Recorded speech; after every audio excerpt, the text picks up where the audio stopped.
இயற்கையை மருந்து சேனலுடைய மேலும் பல பதிவுகளை தெரிந்து கொள்ள இந்த சேனலை சப்ஸ்கிரைப் செய்யவும், பெல் பட்டனை அழுத்தவும்.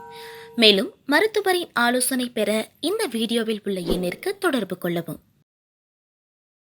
இயற்கை மருந்து நேயர்களுக்கு வணக்கம். நான் உங்கள் அன்பு சொன்னாரிதாஸ். நம்முடைய அருகில் பாரம்பரிய சித்த வைத்தியர் மதிப்புக்குரிய கார்த்திகேயன் சார் இருக்கார். சார்கிட்ட ஒரு கேள்வி கேட்டேன். ஐயா, இன்றைக்கி வந்திருக்கிற ஹாரைபேட்ரா இல்லை மூட்டு வாதம், முடக்கு வாதம், அருமா பார்த்தீங்கன்னாக்கா நடுக்கு வாதம், நரம்பு வாதம், தசை வாதம், இப்படி நிறைய வாதங்கள் இருக்குது. அதே மாதிரி முதுகு தண்டுவடத்தில் பார்த்தீங்கன்னாக்கா நரம்புகள் அழுத்தி பல்ஜாகி அந்த இடமெல்லாம் பார்த்தீங்கன்னாக்கா மறுத்து போன மாதிரி ஒரு ஃபீல் இருக்குது. கால்லெல்லாம் பார்த்தீங்கன்னாக்கா ரத்த ஓட்டமே இல்லை, மூட்டெல்லாம் வலிக்குது, முதுகெல்லாம் வலிக்குது, மூட்டு தேய்மானமாக இருக்குது, மூட்டு கிழிஞ்சிருக்குது, ஜவ்வு தேஞ்சிருக்கு, ஜவ்வு கிழிஞ்சிருக்கு, மூட்டு தேஞ்சிருக்கு, இப்படியெல்லாம் ஒரு சிலரெல்லாம் சொல்கிறாங்க. அதே மாதிரி குதிங்காலெல்லாம் வலிக்குது, L4 L5லலாம் பார்த்தீங்கன்னா டிஸ்க்கு கம்ப்ளைண்ட் ஆகிருக்கு, அதாவது டிஸ்க் பல்ஜ் ஆகிருக்கு, அதே மாதிரி நரம்பு அழுத்திருக்கு. அதனால் பார்த்தீங்கன்னாக்கா நரம்பெல்லாம் பார்த்தீங்கன்னாக்கா செயலிழந்து போயிருக்கு, உணரவே இல்லை. இப்படி ஏகப்பட்ட வலி, புடக்கழுத்து வலி, தலைவலி, கை கால் வலி, இப்படி எல்லா வகையான வலியும் சரி பண்ண முடியுமா ஐயா அப்படின்னு சொல்லிட்டு மூக்கு பிடிக்க 360 கேள்வி நான் கேட்டால் அவர் ஒரே வார்த்தை சொல்கிறாரு, குரு மருந்து இருக்கும் போது என்ன ஐயா கவலை, 3 நாள் குரு மருந்து கொடுக்குறேன், 10 இருந்து இருக்க சொல்லுங்கள், அதுக்கு பின்னாடி ஒரு சில மண்டலத்தில் மருந்துலே போதும் சரி பண்ணிட முடியும் அப்படின்னா ரொம்ப ஆச்சரியமாக இருந்தது. இந்த காலகட்டத்தில் எல்லாரும் அவசரப்படுறது இந்த வாரம் வலிகள் தானே. இந்த மாதிரி வலிக்கு ஒரு ஃபுல் ஸ்டாப் வைக்க தான் இந்த வீடியோ, ஸ்கிப் பண்ண பாருங்கள். சார் வணக்கம். சார் வணக்கம் சார், எப்படி சார் இருக்கீங்க? ரொம்ப நல்லா இருக்கேன் சார். என்னுடைய கேள்வி என்னென்னா, இன்றைக்கி பெரும்பாலும் சின்ன குழந்தைலேருந்து பெரியவங்க வரையும் பார்த்தீங்கன்னாக்கா ஏதாவது ஒரு வகையான வலியில் அவஸ்தைப்படுறாங்க. பெரும்பாலும் ஒரு 40 வயசுக்கு மேலே போயிட்டாவே சாப்பாட்டுக்களை பார்த்து சாப்பிட வேண்டியதாக இருக்குது, வேலையை பார்த்து செய்ய வேண்டியதாக இருக்குது. சும்மா உட்காந்து ஜாக்கிங் போகிறாங்க, வாக்கிங் போகிறாங்க, எக்ஸசைஸ் போகிறாங்க, ஏதோ ஒன்று செய்கிறாங்க. ஏன்னா சும்மா இருக்கக்கூடாது, சும்மா இருந்தால் ஏதான ஒரு வலி வந்துடும். கண்டிப்பாக அப்படியே வலி வந்துருச்சாலும் மூட்டு வலி இருக்குது, முதுகு வலி இருக்குது, மூட்டு வாதம் இருக்குது, முடக்கு வாதம் இருக்குது, ஆரியஃபேட்ரா அப்படி அது இருக்குது, ESR லெவல் கூடி போச்சு. அதுக்கப்புறம் பார்த்தீங்கன்னாக்கா இந்த ஃபைனல் கடெல்லாம் பிரச்சனை, தலையெல்லாம் வலிக்குது, கை காலெல்லாம் வலிக்குது, நரம்பு சுற்றல், அதை வெரிகோஸ் வெயின் வந்துருச்சு. முட்டிக்கு கீழே பார்த்தீங்கன்னாக்கா அப்படியே கருப்பாயிடுச்சு தோல், அப்படியே அந்த தோல் ஃபுல்லாகவே பிளட்டு கிளாட் ஆயிடுச்சு, ரத்தம் சர்க்குலேஷனே இல்லை. இப்படி ஏகப்பட்ட கம்ப்ளைண்ட்டுகள் நரம்பு சார்ந்த பிரச்சனைக்கும் மூட்டு சார்ந்த பிரச்சனைக்கும் சொல்கிறாங்க. இது எல்லாத்துக்கும் நான் 360 கேள்வி மூக்கு பிடிக்க சொல்லும்போது நீங்கள் ஒரே வாரம் சொல்லிட்டீங்க, 3 நாள் குரு மருந்து சரியாக போகும், ஒரு சில மண்டல மருந்தை ரிவர்ஸ் ஆகிடும், சரி பண்ணிட முடியும்னு சொன்னீங்க. இது எந்த விதத்தில் சாத்தியம்? கார்த்திகேயன் ஐயாவுக்கு முதற்கண் வணக்கம். எங்களோட மருத்துவ முறையில் நாங்கள் ஒரு மைல்கல் அப்படின்றது பெருமையாக சொல்லிக்கிறோம். ஓகே. இப்போ இருக்கக்கூடிய மருத்துவ உணவு அப்படின்ற ஒரு காலத்தில் பார்த்திங்கன்னா இப்போ உணவே வந்து மருத்துவமாக தான் போய்கிட்டு இருக்கு. ஆமாம். அப்படி இருக்கிற ஒரு காலகட்டத்தில் மனித இனத்துலேருந்து மிருகங்கள் கூட வெகுவாக பாதிப்படைஞ்சிருச்சு. ஏன்னா மனித உணவுகளை அதிகமாக மிருகங்கள் வந்து புசிக்கிறதை பார்க்க முடியுது. நம்மளோட பண்டிகை காலங்களில், விழா காலங்களில் நம்ம சமைக்கக்கூடிய உணவுகள் வீட்டில் இருக்கக்கூடிய மாடு, ஆடுகளுக்கோ, கோழிகளுக்கோ வழங்குறதை பார்க்குறோம். அதன் அடிப்படையில் அவங்க நோய்வாய்ப்படுறதை நம்மளால் பார்க்க முடியுது. ஸோ முதல்ல நம்ம ஒரு ப்ரிகாஷனாக என்ன சொல்லிக்கிறோன்னு கேட்டிங்கன்னா, உணவுகளை தேர்ந்தெடுத்தல் மிக மிக முக்கியமானது. அந்த காலத்தில் ஒருவேளை உணவு உட்கொள்கிறதுக்காக ஒரு நாள் ஃபுல்லாக பிளான் பண்ணுவாங்க.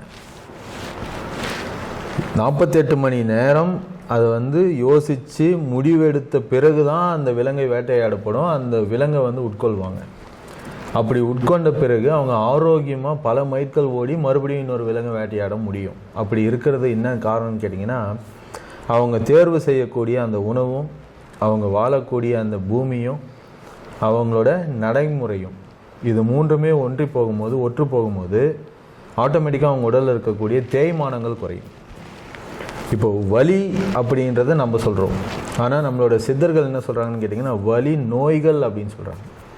ஸோ வலி என்பதே ஒரு நோய் தான், ஒரு நோய்க்கான அடிப்படை வித்து.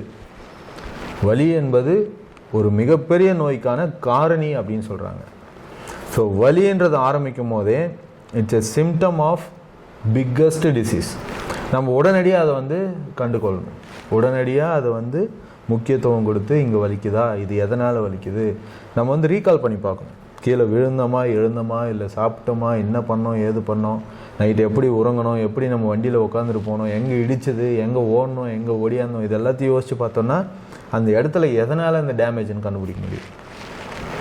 ஸோ இது நிஜமானே ஒரு அடிபட்டிருக்கு அப்படின்னு சொன்னால் கண்டிப்பாக அங்கே இருக்கக்கூடிய வர்ம புள்ளி பாதிக்கப்பட்டிருக்கும். முதல் விஷயம் இதுதாங்க. வலி ஒரு இடத்துல வந்து பிஞ்ச் பண்ணுது அப்படின்னா வர்ம புள்ளி டேமேஜ் கண்டிப்பாக இருக்கும். அந்த வர்ம புள்ளியை நம்ம முதல்ல ஆக்டிவேட் பண்ணணும். சரிங்களா? அது சில சுழற்சிகள் இருக்குது, அதை நம்ம ஆக்டிவேட் பண்ணிட்டோம்னு சொன்னால் அந்த வலிகள் போயிடும். அதுக்கு அந்த வலி போகலை அப்படின்னு சொன்னால் அது வந்து கண்டிப்பாக ஒரு பெரிய வியாதிக்கு ரூட் போட்டுட்ருக்கு அப்படின்றத நம்ம புரிஞ்சிக்கலாம். புரிஞ்சுக்கிட்டு இப்போ இதுக்கான காரணம் என்னன்றதை முதல்ல சொல்லிட்டேன். இது வந்து உடலோட தேய்மானத்தை தான் குறிக்குது வலி. நம்ம உடல் வந்து 150 வருஷம் வாழ போகிற ஒரு உடல் அப்படின்னு சொன்னால் 10 வருஷத்தை குறைக்கிறதுக்கு பிளான் பண்ணுது, அதுக்கான வலி ஸ்டார்ட் ஆகிருக்கு அப்படின்றத நம்ம புரிஞ்சுக்கிட்டு வலி ஜாயிண்டில் இருக்கா, இல்லை ஜாயிண்ட்டை விட்டு விலகி இருக்கா, இல்லை தசை பகுதியில் இருக்கா, இல்லை நரம்புகள் நிறைந்த பகுதியில் இருக்கா அப்படின்றத நம்ம பார்க்குறோம். இப்படி நம்ம பார்க்கும்போது ஜாயிண்டில் இருக்குது அப்படின்னு சொன்னால் 100% அது தேய்மானம். இதில் மாற்று கருத்தே கிடையாதுங்க. இப்போ மஜ்ஜை பகுதியில் இருக்குது அப்படின்னு சொன்னால் அவங்க உடம்புல இருக்கக்கூடிய எழுச்சிகள் கொடுக்கக்கூடிய சத்துக்களில் குறைபாடு இருக்குது அப்படின்னு அர்த்தம். மஜ்ஜைகள்னால் என்னன்னு கேட்டிங்கன்னா எலும்பு உள்ளே இருக்கக்கூடிய அந்த மேரோ மஜ்ஜை பகுதின்னு சொல்லுவோம். இதுதான் இதில் வரக்கூடிய பாதிப்புகளை நம்ம சத்து குறைபாடுன்னு கணக்கு எடுத்துக்கிறோம். இப்போ தசை பகுதியில் இருக்குது அப்படின்னு சொன்னால் தசை விலகுதல், இல்லைன்னா தசை பிடிப்பு, இல்லைன்னா தசை நார் கிழிதல், இது போல் ஒரு டேமேஜை நம்ம புரிஞ்சிக்கணும். இல்லை நரம்பு சார்ந்த பகுதியில் இருக்குது அப்படின்னு சொன்னால் நரம்பில் கஞ்சஸ்ட் ஏற்பட்டிருக்கும், நரம்புகள் வீக்கம் அல்லது நரம்புகள்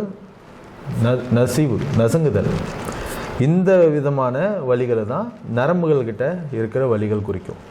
ஸோ இது எல்லாத்துக்குமே ஒட்டு மொத்தமாக நம்ம மருத்துவம் பார்க்குறோம் அப்படின்னு சொன்னால் வீட்டு வைத்தியமாக நம்ம உட்காந்து ஒரு உருவுறதோ இல்லை வந்து எண்ணெய் போட்டு நீவுறதோ இது பண்ணிக்கலாம். இது நிரந்தர தீர்வா அப்படின்னு கேட்டால் சரியாயிருச்சுன்னா தீர்வு, சரியாகலைன்னு சொன்னால் அடுத்த கட்டமாக மருத்துவரை காண்டாக்ட் பண்ணுறோம். இந்த மருத்துவரை காண்டாக்ட் பண்ணும்போது எந்த வகையான வைத்தியரை நம்ம தேர்ந்தெடுக்கிறோன்றது மிகவும் முக்கியமானது. ஏன்னா மருந்துகள் நீண்ட நாட்களுக்கு உட்கொள்ளக்கூடாது ஒன்று. ரெண்டாவது விஷயம், உட்கொண்டாலும் அதில் குணம் கிடைக்கணும். இந்த ரெண்டுமே நம்ம தெளிவாக முடிவு பண்ணணும். அப்படி முடிவு பண்ணிட்டோம் அப்படின்னு சொன்னாக்கா இப்போ கொடுக்குற மருந்து 3 நாளில் அவங்க உடலில் இருக்கக்கூடிய வலி மற்றும் பிரச்சனைகளை சரி பண்ணணும். இப்படி சரியாகுது அப்படின்னு சொல்லும் போது அது தேர்வு செய்யப்பட்ட முறையான மருத்துவம், சிறப்பான மருத்துவ அர்த்தம். இப்போது இதுக்கப்புறமா ஒரு மண்டலம் நம்ம மேல் பூச்சான ஒரு தைலம் கொடுக்குறோம், உள்ளுக்குள்ளார சாப்பிட்றதுக்கான மருந்து கொடுக்குறோம். இது ஏன் மேலே பூசுறதுக்கு கொடுக்குறீங்க, உள்ளவும் கொடுக்குறீங்க, இது ஒரு கேள்வி. இப்போ என்ன ஆகுதுன்னு கேட்டிங்கன்னா உள்ளுக்குள்ளே கொடுக்குற மருந்துகள் நரம்பில் மூட்டில் ஜாயிண்டில் ஏற்படக்கூடிய பாதிப்புகளை தேய்வுகளை சரி பண்ணுறதுக்கு, மேல் பூச்சா கொடுக்கக்கூடிய மருந்துகள் தசை நார்கள் ஏற்பட்டிருக்கிற கிழிவுகளை, அதில் ஏற்பட்டிருக்கிற பிடிப்பு, நடுக்கம், இல்லைன்னா நரம்பு கிழிதல், இல்லைன்னா வந்து லெக்மெண்ட் டேர்ன்னு சொல்லுவாங்க, ஜவ்வு கிழிதல், ஜவ்வு விலகுதல், இது எல்லாத்தையும் மேல் பக்கமாக இருந்து அந்த வீக்கத்தை குறைச்சா மட்டும்தான் மறுபடியும் பழைய பொசிஷனுக்கு அதை கொண்டு போக முடியும். இப்போ வீக்கத்தை அப்படியே விட்டுட்டு உள்ளுக்குள்ள மருந்துகள் மட்டும் கொடுத்து நம்ம அவங்கள ஊட்டப்படுத்துறதுனாலையோ இல்லைன்னா ஜவ்வுகளை வளர வைக்கிறதுனாலையோ அவங்களுக்கு அந்த பெயின் வந்து உடனே ரெடியூஸ் ஆகாது. அதனால் மேலே பூசி அவங்களோட உடலில் இருக்கக்கூடிய அதீத வீக்கத்தை, பல்ஜிங், அதை வந்து ரெடியூஸ் பண்ணுறோம்.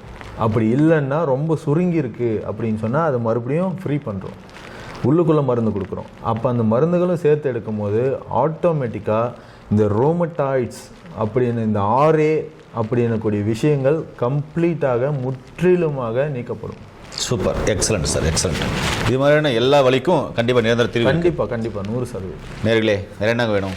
அனைத்து வகையான மூட்டுவாதம், முடக்குவாதம், நடுக்குவாதம் எதுவாக இருந்தாலும் சரி, அனைத்து வகையான வலிகளும், அதே மாதிரி பார்த்தீங்கன்னாக்கா நான் சொன்ன மாதிரி இந்த வெரிகோஸ் வெயின், காலுக்கு முட்டிக்கு கீழே பார்த்தீங்கன்னா ரத்தமெல்லாம் பிளாக் ஆயிடுச்சு, அப்படியே நல்லா கல் மாதிரி ஆயிடுச்சு அப்படின்னாக்கா அனைத்துக்கும் சிறப்பான சிகிச்சைகள் பார்த்தீங்கன்னா இந்த குருமருந்து தான்.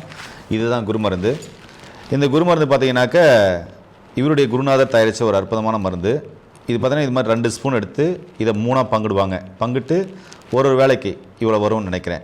இதை வந்து பார்த்தீங்கன்னாக்கா வெறும் வயிற்றில் பால் குடிச்சு எடுக்கணும். 3 நாள் பத்தியும் இருந்து எடுக்கணும். அதுக்கப்புறம் ஒரு சில மண்டலங்கள் பார்த்தீங்கன்னா மருந்து கொடுத்து சுத்தமாகவே இந்த பிரச்சனையிலேருந்து வெளியே கொண்டு வர முடியுன்றாரு, குணமாக்க முடியும்னு அடித்து சொல்கிறாரு. இதோடு சேர்த்து பார்த்தீங்கன்னா இது மாதிரியான ஆயில்கள் பார்த்தீங்கன்னாக்கா மேல் பூச்சிக்கு கண்டிப்பாக கொடுப்பாங்க. இதையும் நீங்கள் பயன்படுத்திக்கலாம். இதெல்லாம் குருமருந்தில் செய்யப்பட்ட ஆயில்ன்றதுனால பார்த்தீங்கன்னா நிறைய கொண்டு வர முடியல. அடுத்த வீடியோவில் நாங்கள் பார்த்தீங்கன்னாக்கா நாங்கள் நிறைய மருந்துகளை காமிக்க முயற்சி பண்ணுறோம். இது மாதிரி நான் ஆயில்கள் பூசும்போது பார்த்தீங்கன்னாக்கா நோய், அதாவது உடம்புல எந்த இடத்துல தேவையில்லாத ஃபேட் இருந்தாலும் சரி கரைஞ்சிரும். அதே மாதிரி நரம்பு சார்ந்த பிரச்சனைகளும் சரியாகும். அந்த ஸ்கின்னுக்குள்ளே ஊடுருவி பார்த்தீங்கன்னாக்கா சோரைசிஸ் போன்ற நாள்பட்ட கிரானிக் டிசீஸும் சரியாகும். தோல் நோய் சார்ந்த பிரச்சனைகளும் சரியாகும். இதெல்லாம் ரொம்ப அற்புதமான மாமருந்துகள். இதோடு சேர்த்து ஐயாவுடைய ஆலோசனையும் கண்டிப்பாக கிடைக்கும். கீழே போகிற நம்பருக்கு கால் பண்ணுங்கள். உங்களுக்கு இந்த மாதிரி பிரச்சனை இருந்தால், இல்லை உங்கள் ரிலேட்டிவ் இருந்தால் இந்த வீடியோ எல்லாருக்கும் ஷேர் பண்ணிவிடுங்க. மீண்டும் ஒரு அருமையான பதிவு சந்திக்கலாம். நன்றி, வணக்கம்.